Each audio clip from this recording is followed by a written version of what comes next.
i teewaay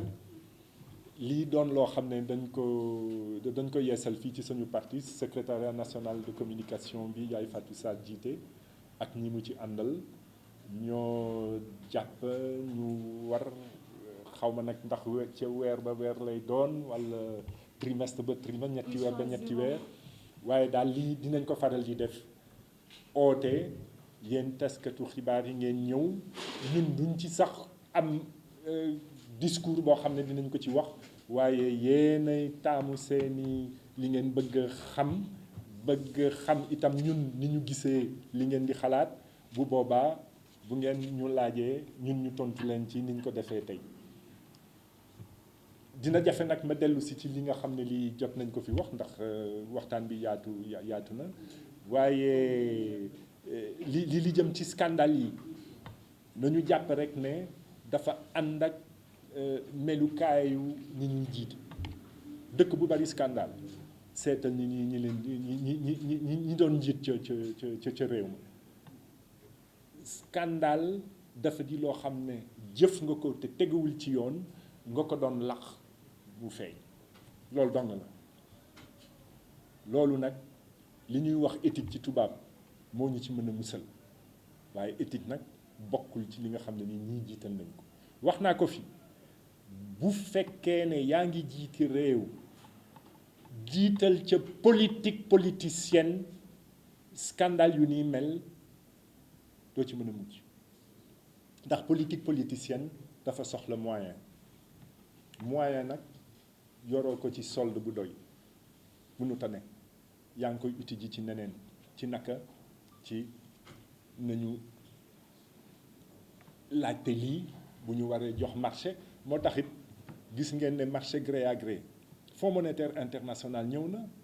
ne waaw ñun dinañ leen gunge waaye nag seen marché gré à gré yi ëpp na ngeen ko wàññi ñu ne waaw dinañ ko wàññi loolu ca weeru décembre ba 2019 la woon waaye bi ñu fi jaaraatee li ñu jëkk a fësal mooy marché gré à gré bi ngeen waxoon ne dina wàññeeku de gis nañ ne ëpp na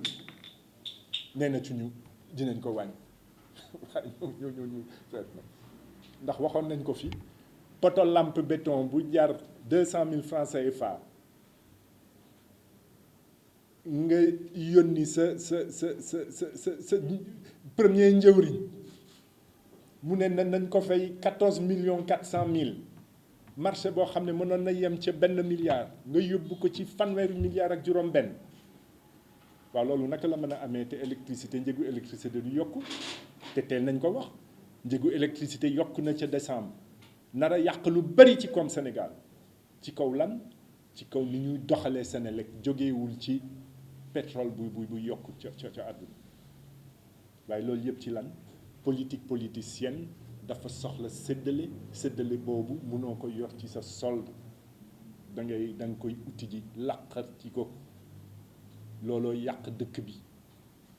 muy fi muy feneen ba noppi nag boo yoree sa corps de contrôle ñu war a jëm ci société yi di seet lu fa doxul ñi nga xam ne ñi yaa leen fa teg ñu war a doxalee noonu génnee li nga soxla yow ndax sa politique politicienne ak seen politique politicienne ñoom jiital ku faluwul ma dàq la te ñu waroon séentu ci yow ku amul résultat ku doxalul ni mu waree société biñ la dénk ma dàq la di nga tibb joxe daal di toog rapport bu ñëwee nga ne rapport bi bu mu génn rapport bu génnee nga waxu caaxaan ba dara du leen ci fekk yenn saa yi sax ku ñu tuumaal ca rapport de IGE walla leneen walla OFNAC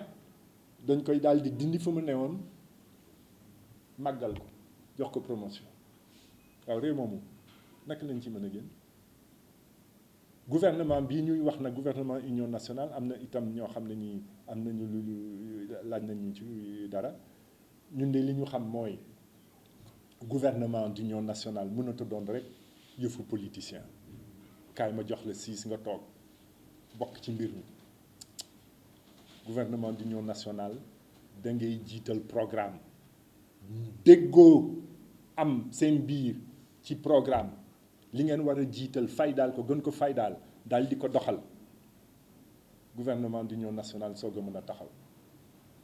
te loolu bu amee ñun ñu ngi des ci soxla ngeen suñu xel mën nañ leen a xelal waaye bokkaat ci lii nga xam ne gis nañ ne naxaate bari na ci ndax dañ lay oo ci patrie avant le parti nga nangu loole ñëw toog ñuy doxal leneen parti avant la patrie balaa parti bi ñëw sax sama mbokk balaa parti soog ci teg patrie loolu moom nax nañu benn yoon ñun golo la ñu de ci golo yi lañu bokk kenn du ñu nax naar yoon waaye nag mën nañu des ci joxe conseil